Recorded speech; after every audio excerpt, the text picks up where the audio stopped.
The hadith from the Prophet ﷺ, the hadith is in Bukhari and Muslim. He said, اليد العليا خير من اليد السفلى وابدأ بمن تعول وخير الصدقة ما كان عن ظهر غني ومن يستعفف يعفه الله ومن يستغني يغنه الله. The meaning of the hadith is as follows. The hand that gives is better than the hand that begs and receives. In other words, financial independence is better than financial dependence. The Prophet peace be upon him goes on by saying, and start with your dependents first in who you give and spend on. Abu Hurairah radiallahu anhu said, Ya Rasulullah, who are our financial dependents? He said, your wife, your children, and anyone who is dependent on you for their livelihood.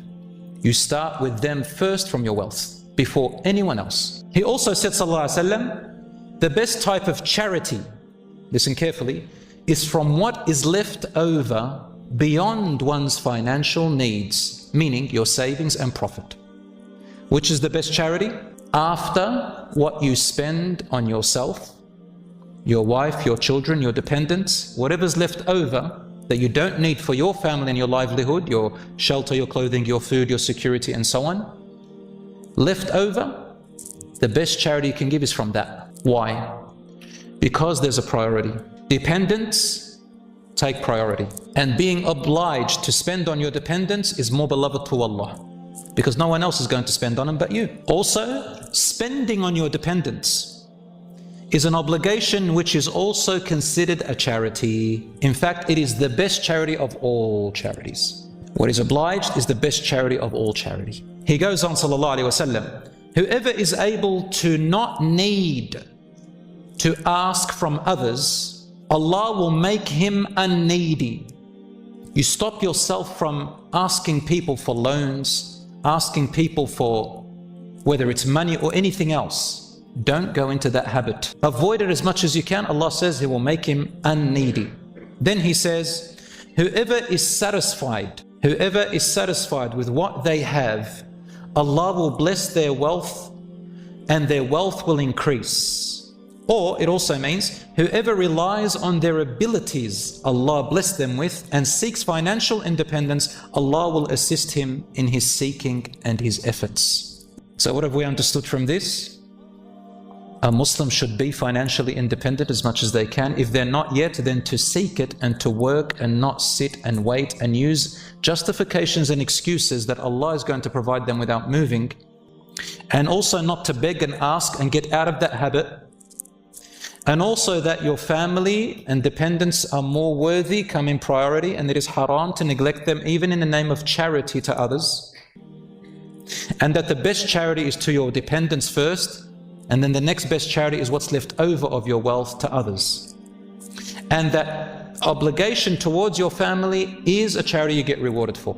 Abu Hurairah radiallahu anhu says to the Prophet, peace be upon him, who are those you said are the dependents, O Messenger of Allah? And he said, your wife. So that your wife does not say, my husband, you have neglected me, so leave me.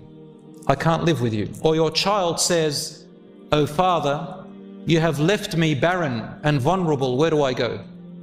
These are the words of the Prophet ﷺ. Allah says in the Quran in Surah number 4 verse 9, in Surah An-Nisa, He says, وَلْيَخْشَ الَّذِينَ لَوْ تَرَكُوا مِنْ خَلْفِهِمْ ذُرِّيَّةً ضِعَافًا خافوا عليهم فليتقوا الله وليقولوا قولا سديدا. And let them fear those who, if they would themselves leave behind helpless children, they would surely have been fearful on their account. Let them then fear Allah and make the right statement. What does this verse mean?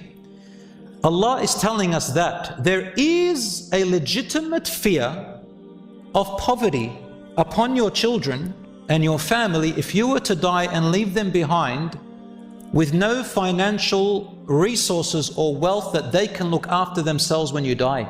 This is a misconception among Muslims where they say, not this, there is a misconception among Muslims where they say, Allah will provide them. It is absolutely true that Allah will provide them.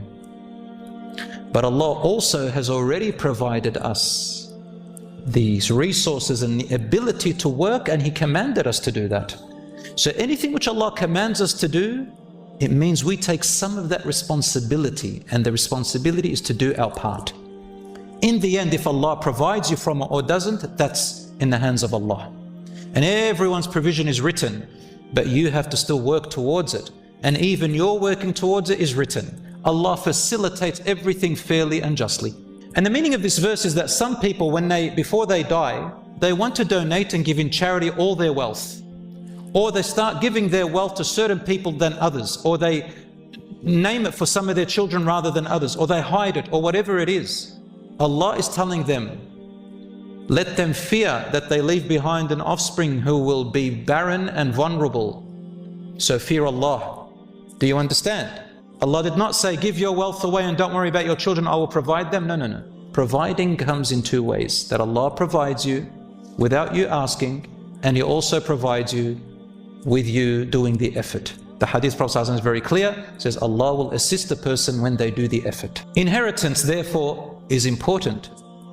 And how can you leave behind wealth for your children and family if you yourself are not wealthy and you yourself doesn't seek? Now, we're not talking about people around the world who are disadvantaged because of the oppression and corruption of their governments, or because of war, or because of circumstances, disasters.